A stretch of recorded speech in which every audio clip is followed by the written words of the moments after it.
A musica non muore mai. A musica viaggia sola, cammina in l'estate e non sa per unire. Pare che si sta fermando e poi ripicchia a passeare. Puppulia la nostra mente come un vagabondo, per poi attraversare i confini e girare tutto il mondo.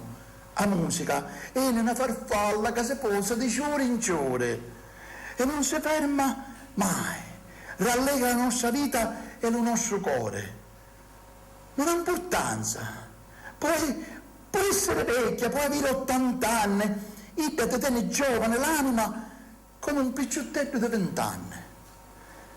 Basta attentare una bella canzone per ricordare di una vecchia bella avventura.